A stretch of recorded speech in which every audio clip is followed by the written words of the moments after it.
새해가 되면 다짐은 커지는데 계좌를 켜는 순간 마음이 먼저 무너집니다. 올랐다는 뉴스는 넘치는데 내 계좌는 불안하고 떨어지는 날은 손끝이 먼저 매도를 누릅니다. 여기서부터 대부분의 투자자들이 갈라집니다. 올해 주식시장을 마치려는 사람, 그리고 올해 내 행동을 미리 정해놓는 사람. 오늘은 처음부터 QLD TQQQ로 시작하겠습니다. QLD TQQQ는 종목이 아니라 여러분의 감정을 확대해서 보여주는 시험지입니다. 똑같은 시장을 봐도 어떤 사람은 복리로 가고 어떤 사람은 흔들리다 내려옵니다. 그 차이는 실력이 아니라 습관과 규칙입니다. 제가 오늘 드릴 메시지는 하나입니다. 올해 시장이 어떻게 되든 QLD TQQQ를 들고도 살아남는 시스템을 만들면 됩니다. 반대로 시스템 없이 QLD TQQQ를 잡으면 시장이 조금만 흔들려도 내 멘탈이 먼저 무너집니다. 그래서 새해 첫 주식 투자는 종목 고르는 날이 아니라 규칙을 확정하는 날이어야 합니다. 먼저 현실을 인정하겠습니다. 주식 투자를 제일 잘하는 사람은 계좌를 덜 보는 사람입니다. 어릴 때 만든 계좌가 강한 이유도 이겁니다. 매일 확인하지 않으니까 흔들릴 일이 없고 흔들리지 않으니까 팔 일이 줄어듭니다. 주식에서 대부분의 손실은 하락이 아니라 내가 흔들려서 나가는 순간 확정됩니다. QLD TQQQ는 이 흔들림을 더 크게 만들기 때문에 자주 볼수록 매도 버튼과 가까워집니다. 그럼 올해 주식시장은 어떨까요? 저는 이렇게 정리하겠습니다. 올해는 상승이 올 수도 있고 큰 흔들림이 같이 올 수도 있습니다. 지수는 우상향을 하더라도 그 과정이 매끈하지 않을 가능성이 큽니다. 특히 AI라는 큰 테마가 계속 시장을 끌고 갈 수 있지만 동시에 밸류에이션 부담과 실물 경기의 둔화 신호 같은 불편한 질문도 같이 따라옵니다. 금리도 중요합니다.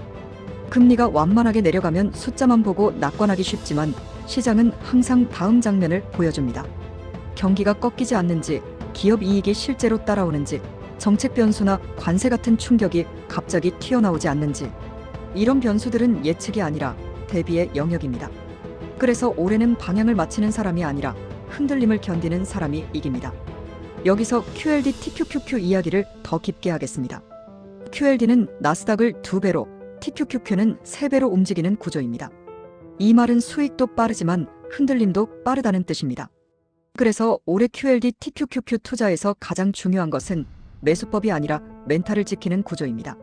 멘탈이 지켜져야 매수법이 작동하고 멘탈이 무너지면 어떤 전략도 소용이 없습니다. 이제 새해에 주식 투자를 잘하는 방법을 QLD TQQQ에 딱 붙여서 단계별로 정리해드리겠습니다. 첫째, 목표를 수익률로 잡지 마시고 행동으로 잡으셔야 합니다. 올해 목표는 얼마를 버는지가 아니라 어떤 상황에서도 규칙대로 움직이는 것입니다. QLD TQQQ는 한 번만 크게 흔들려도 포기하게 만드는 상품입니다. 그래서 올해 목표는 포기하지 않는 구조를 만드는 것입니다. 둘째, 매수는 감정이 아니라 캘린더로 하셔야 합니다. 월급날 같은 고정된 날짜에 정해진 비율로 자동처럼 사는 방식이 필요합니다. 이 방식의 장점은 딱 하나입니다. 시장 뉴스가 나를 흔들기 전에 내 손이 먼저 규칙대로 움직입니다. QLD TQQQ는 감정으로 접근하면 위험하지만 리듬으로 접근하면 오히려 강력합니다. 셋째, 분할 매수는 선택이 아니라 필수입니다. 특히 신고가 근처에서는 더더욱 그렇습니다. 한 번에 들어가면 하락이 왔을 때 내 마음이 버티지 못합니다. 올해는 최소 3덩어리로 나누십시오. 첫 매수는 입장권입니다. 두 번째 매수는 흔들릴 때 추가하는 강화입니다. 세 번째 매수는 진짜 기회가 왔을 때의 결정타입니다. 이렇게 나눠두면 하락은 공포가 아니라 계획된 시나리오가 됩니다. 넷째, 현금 비중을 죄책감으로 보지 마셔야 합니다. 많은 분들이 현금을 들고 있으면 손해보는 느낌을 받습니다. 근데 올해 같은 구간에서는 현금이 여러분의 심장을 지켜줍니다. QLD TQQQ는 조정이 왔을 때 추가 매수로 승부가 갈리는데 그때 탄약이 없으면 기회를 눈앞에서 놓칩니다. 현금은 수익을 못 내는 자산이 아니라 다음 기회를 잡는 권리입니다. 다섯째, 계좌 확인 횟수에 상한선을 걸어야 합니다. 이건 진짜로 강제해야 합니다. 하루에 한 번, 아니면 이틀에 한 번, 주말에만 어떤 방식이든 제한이 있어야 합니다. 특히 TQQQ를 들고 있는 분들은 하루에 여러 번 보면 멘탈이 갈립니다. 가격은 움직이고 내 감정도 같이 움직이고 결국 손이 먼저 움직입니다. 올해는 계좌를 덜 보는 사람이 QLD TQQQ를 더 오래 가져갑니다. 여섯째, 투자 일지를 쓰셔야 합니다. 거창하게 길게 쓰지 마십시오. 딱 3줄이면 됩니다. 이번 달에 산 이유 1줄, 안 팔 이유 한 줄, 내가 지킬 규칙 한 줄. 이 세 줄이 올해의 변동성에서 여러분을 살립니다. 사람은 위기 때 원칙을 떠올리지 못합니다. 그래서 원칙은 기억이 아니라 기록으로 남겨야 합니다. 이제 매도법도 말씀드리겠습니다. QLD TQQQ에서 매도는 포기가 아니라 리듬을 만드는 행동입니다.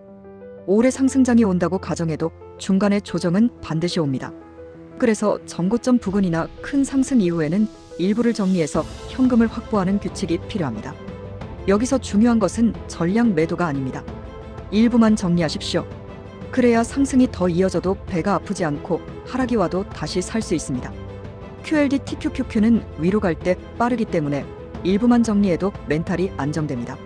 그리고 멘탈이 안정되면 다음 하락에서 진짜로 살 수 있습니다. 정리하겠습니다. 올해 주식시장을 마치려고 하면 여러분은 뉴스의 노예가 됩니다. 하지만 올해 내 행동을 정해놓으면 뉴스는 그냥 배경음이 됩니다. QLD TQQQ는 여러분을 부자로 만들어주는 마법이 아닙니다. 하지만 여러분의 시스템이 완성되어 있다면 QLD TQQQ는 시간을 먹고 복리를 가속하는 엔진이 될 수 있습니다. 새해에 주식 투자를 잘하는 방법은 하나입니다. 예측을 버리고 규칙을 확정하십시오. 분할로 사고 현금을 남기고 계좌를 덜 보고 일지로 원칙을 붙잡고 상승 때 일부를 정리해서 다음 기회를 준비하십시오. 이 5가지가 올해 여러분을 살립니다. 오늘부터 해보시면 됩니다. 새해 첫 주에 할 일은 종목을 더 찾는 게 아니라 QLD TQQQ를 들고도 흔들리지 않게 만드는 규칙을 종이에 쓰는 것입니다. 올해는 예측으로 승부 보지 마시고 시스템으로 이기시길 바랍니다. 다음 영상에서는 QLD TQQQ 분할 매수 구간을 실제로 어떻게 잡는지, 월급날 자동 매수와 현금 비중을 어떻게 배치하는지 더 구체적으로 연결해서 보여드리겠습니다.